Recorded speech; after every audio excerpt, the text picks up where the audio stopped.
Hello everyone, this is the Afro Avenger back with another episode of albums I listened to this week.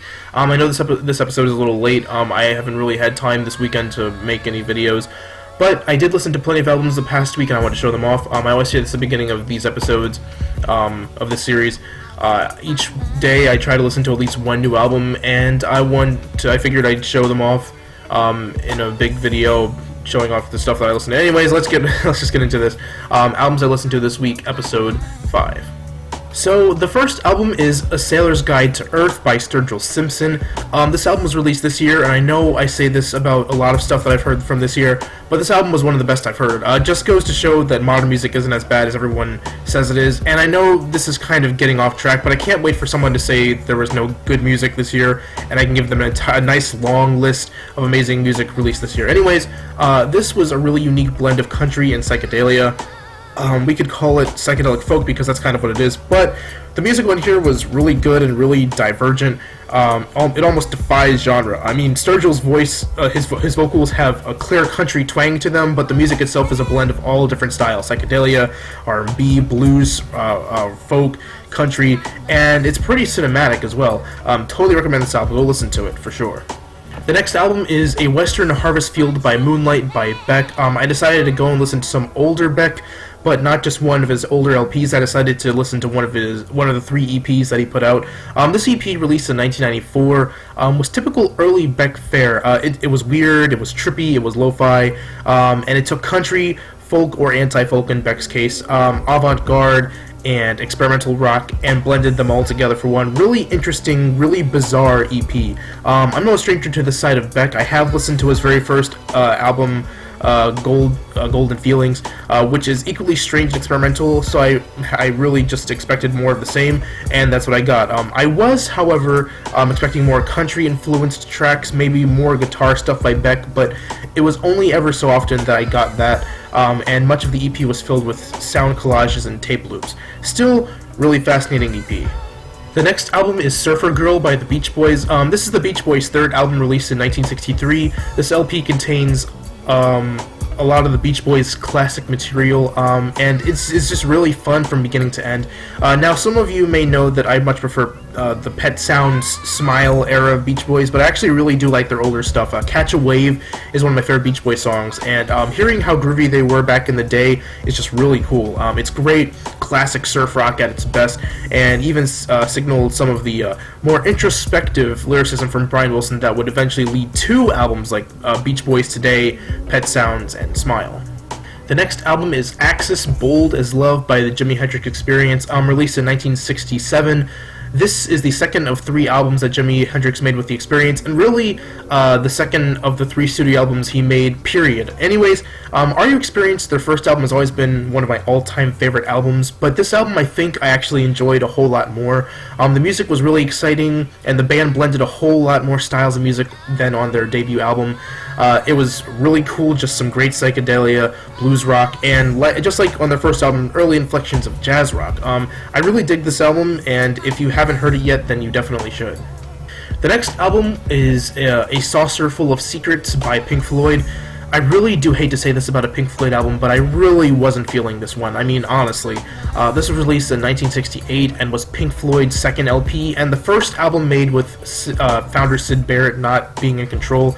On their previous debut album, Syd not only sang lead vocals, but he was also the leader in terms of musical direction. I really enjoyed The Piper at the Gates of Dawn, and I believe that this album follows in a lot of the same footsteps as Piper, but it simply didn't live up to the previous. It was a lot more space rock for the majority of the album, as opposed to the blend of space rock, psychedelic pop, avant-garde, and folk. Unfortunately, where this album fell flat for me was that much of it was just drones and build-ups that didn't lead to much. After the lengthy title track, the very last 2 tracks I actually did enjoy, but that was only about 8 minutes of a 30-plus minute album. To be honest, it just really bored me. And again, I really hate to say this about Pink Floyd. I love much of their music, and they're one of my favorite bands, but more than 3/4 of this album just bored me to tears. It didn't have, the whimsical feel of the previous album, and I know the band was kind of in a transitional phase in terms of leader, but still, this album to me was disappointing. The next album was Seven Swans by Sufjan Stevens. Sufjan Stevens' latest album, Carrie Lowell, was one of my favorite albums from last year, an absolute triumph, and since then, I've been interested in checking out more of Sufjan's stuff, so I gave this album a listen, and as I expected, it was absolutely gorgeous. It was a little bit more folky, maybe a little bit more lo-fi sounding than an album like Carrie Lowell, which had incredible production quality despite it seeming lo-fi, but the music on this album was amazing. I really love listening to it, and I can really see how Sufjan's signature folk style has carried him up even to this point. The next album was Mourning Phase by Beck. I've had this album for a good while, but it wasn't until recently that I got a chance to listen to it from beginning to end. I've listened to tracks from it many times. I've tried listening to it tons and tons of times, but it was always at the wrong time, so I was never able to get through this album. Finally, I did, and I loved it. It was an incredible album. I'm going to give a review really soon, because I've wanted to talk about this album for months. As of now, this is Beck's latest album, released in 2014, and is one of Beck's more folk-oriented albums, but instead of utilizing his usual lo-fi production style, the production quality of this album is very high quality. Absolutely fantastic LP. The next album is Ichabod and I by the Boo Radleys. In looking for bands I haven't listened to yet, I came upon the Boo Radleys, and I decided to check out their debut LP from 1990. It's a pretty tight album. It's your typical blend of indie rock with noise pop, so nothing I haven't heard out of bands like Sonic Youth before. Even still, I really did dig this record. It experiments with sound effects and feedback a lot, so if you're into that kind of noise rock, then this album is for you. Now, these next two albums, which are actually mixtapes, I listened to in the reverse order of how I'm going to introduce them. I listened to the second one first, and then I went back and listened to the one that I'm going to be introducing right now. This next one is Acid Rap by Chance the Rapper. As I just said, this is the mixtape that I listened to second, and if you're aware of what's been going on with Chance the Rapper, you can probably guess which album or mixtape is going to be coming next. Anyways, I had to check out this mixtape after hearing his latest mixtape, and much like that one, this one was outstanding. So much fun to listen to. The music was great, and this was easily one of the best mixtapes I've heard. It's from 2013, so it's quite a couple years old, but still just as popular today. And last but not least is Coloring Book, also by Chance the Rapper. You might have been able to guess that this was the mixtape I was alluding to. This mixtape came out this year, this month, in fact, and I gave it a listen, and I was absolutely blown away. I'm serious, this mixtape just blew me to the moon and back. I can't tell you how much I enjoyed this mixtape. The combination of hip-hop with gospel and house and everything was such a cool idea. What this mixtape is in terms of music is if Chance took what he did on Acid Rap, took the idea of Ultralight Beam from Kanye's Life of Pablo album, which a track that he was featured on, and made an entire mixtape out of just that. Kanye said the Life of Pablo was like a gospel record with cursing. No.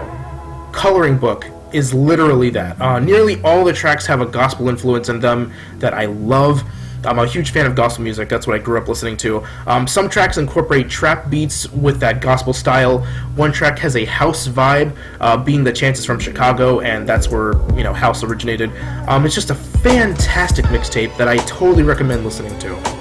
Anyways, that does for this another episode of Albums I Listened to this week. Thank you all for watching. I hope you all enjoyed. And if you did enjoy, please hit the like button. Also subscribe if you want to see more. And if there is maybe an album or a mixtape that you think I should listen to throughout the week, just leave a comment down below or check out my Facebook or my Twitter. The links are in the description. Anyways, I will see you all in the next video. So long.